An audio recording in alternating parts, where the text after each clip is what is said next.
चुनावी मौसम में जो है कि चारों तरफ जो है कि एक तरह से नज़र आता है हरियाली, खुशहाली और बदहाली। लेकिन उसके बाद भी कई नेताजी ये कहते हैं कि नहीं, हम सब कुछ कर चुके हैं, और उसके बाद वो कहते हैं कि हमको जनता वोट दे। प्रत्याशी कई तरह से होते हैं। कुछ लोग ऐसे होते हैं जिनको पार्टी भेजती है, और कुछ लोग ऐसे होते हैं जो ज़मीन से आ करके और अपने समाज के बीच में काम करते हैं।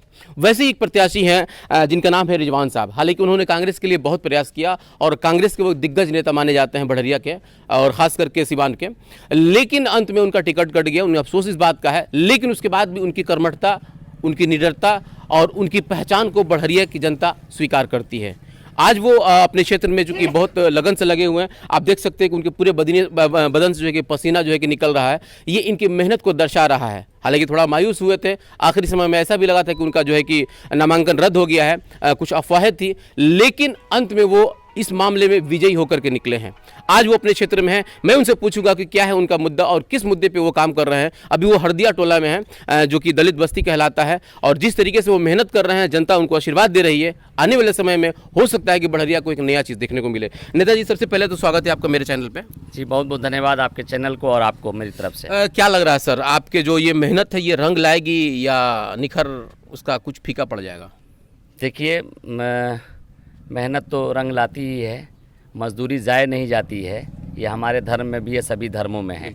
और मुझे इस बार पूर्ण विश्वास है बढ़िया की जनता पर, बढ़िया की आवाम पर, कि इस बार श्याम बहादुर सिंह रिजेक्ट, बच्चा पाणे रिजेक्ट, ये दोनों को जनता रिजेक्ट करने जा रही है, रिजेक्ट कर चुकी है।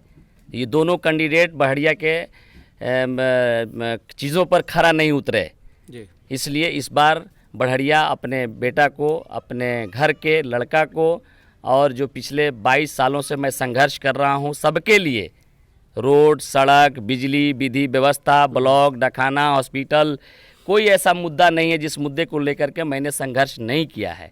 तो उस संघर्ष के बदौलत आज सब लोगों के दिलों में, सब लोगों के मन में एक बात है कि बढ़िया बदलाव होना चाहिए। आप मेरे चैनल पे पहली बार आए हैं, मैं आपसे कुछ तीखा सवाल भी करूंगा। सबसे पहले तो ये बताइए कि आपका टिकट कटा क्यों? देखिए, मेरा टिकट जो काटा है सब लोग जान रहा है। हमारे टिकट के पीछे बहुत बड़ी साजिश हुई है, इसलिए उस साजिश को जनता नाकाम करेगी, और खुदा भी हमारे साथ है। कौन साजिश किया था ये? इस साजिश को हम कैसे कहेंगे, किसी को लगा कि चुनाव जीतने वाला कैंडिडेट है, इसलिए हमारा टिकट काटा गया है। आप जो कि हमेशा संघर्षशील रहे हैं, और ख़ास करके बढ़िया के लिए आप जितना संघर्ष किए हैं उसका रिजल्ट क्या मिला है जिसके बेस पे लोग आपको चुने? देखिए, मेरा संघर्ष का कोई ये नहीं है। शुरू से 98 से मैं राजनीति में आया, और आज 2020 है। इस 22 साल की मुद्दत में हम एक संघर्ष के रूप में हमने अपनी पहचान बनाई।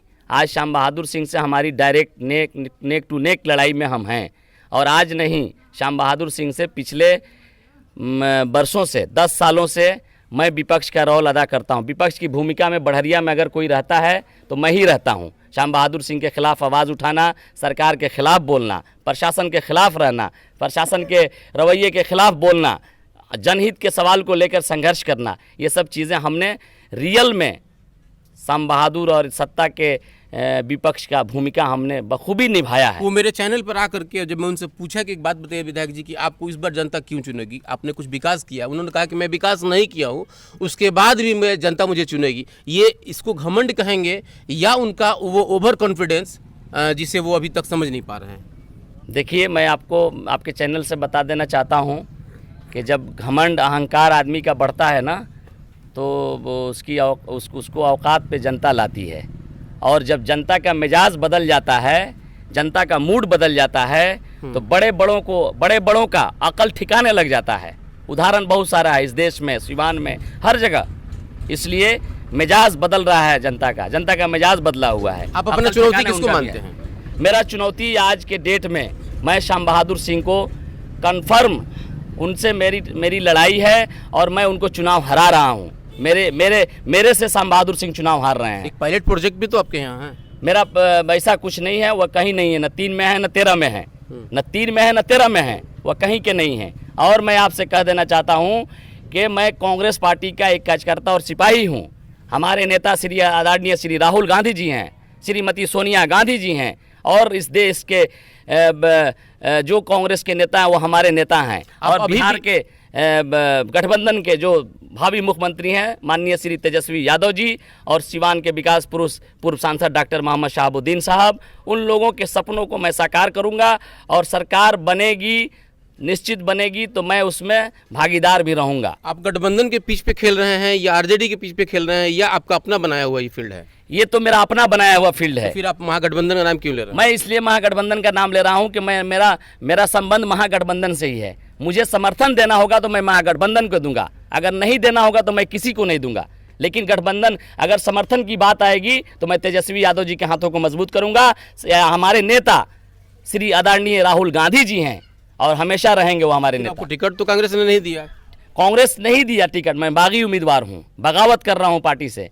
बगावत करना भी एक अधिकार लेकिन है। मोहब्बत भी रखे हैं। मोहब्बत भी है, ये दोनों। कौन सा बगावत है? जी, बगावत भी है और मोहब्बत भी है। ये इसलिए कौन सा बगावत है? एक बार मोहब्बत जिंदाबाद होके रहेगा और मोहब्बत स्वीकार भी होगा इस बार जो लग रहा है। ये मुगल आजम वाला मोहब्बत तो नहीं है ना? जी, ये इस मोहब्बत को जो कहिए मैं उनका बगावत भी करूंगा, बागी भी हूँ और मोहब्बत भी है। यानी कि प्यार किया तो डरना के, यानी कि आप प्यार भी किए हैं कांग्रेस से जी। और डर भी नहीं रहे। नहीं, डर भी नहीं रहे, खुल के हम बोल रहे हैं और खुल के विरोध कर रहे यहाँ हैं। कुछ मतलब यहाँ गांव के भी लोग, मैं उनसे ही पूछूंगा क्या लग रहा है आप लोगों को इस बार बड़हरिया में बदलाव होगा? अरे यार तुम युवा हो, इधर आओ, इधर आओ, युवा हो, तुम लोग बात करो पहले। तुम ही लोगों पे देश टिका हुआ है। ये बढ़िया लग रहा है बदलाव इस होना चाहिए। क्या बदलाव होना चाहिए मतलब? वो शाम बहादुर जी को हटाना चाहिए। वो 15 साल 10 साल से राज कर रहे हैं, कोई विकास नहीं किए हैं आज तक, उनको हटाना चाहिए।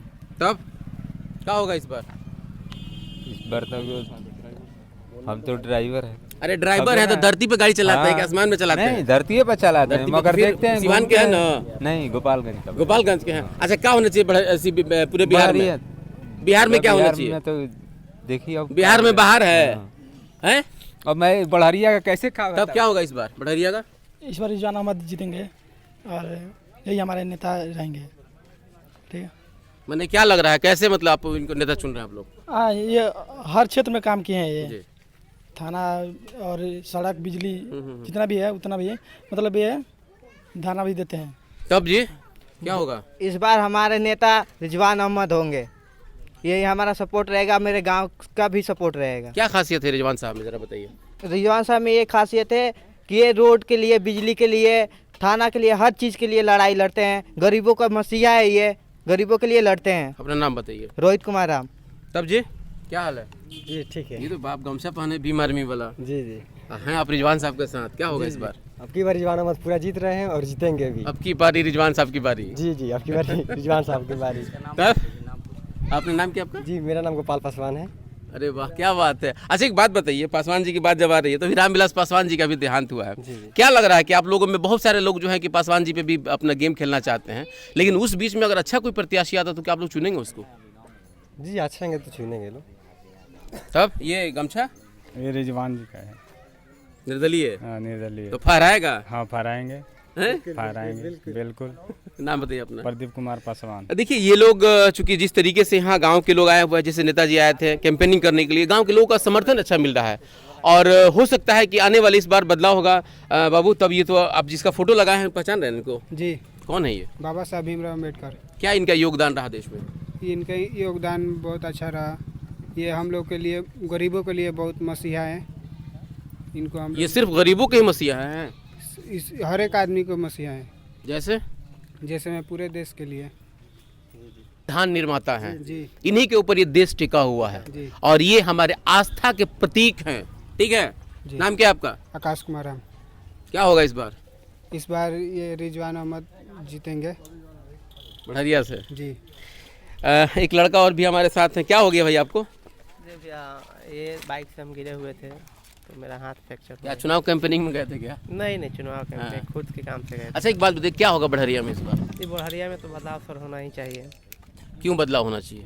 सर, परिस्थितियों को देखकर बदलाव होता ही है और होना ही चाहिए इस बार। होना चाहिए। जी जी।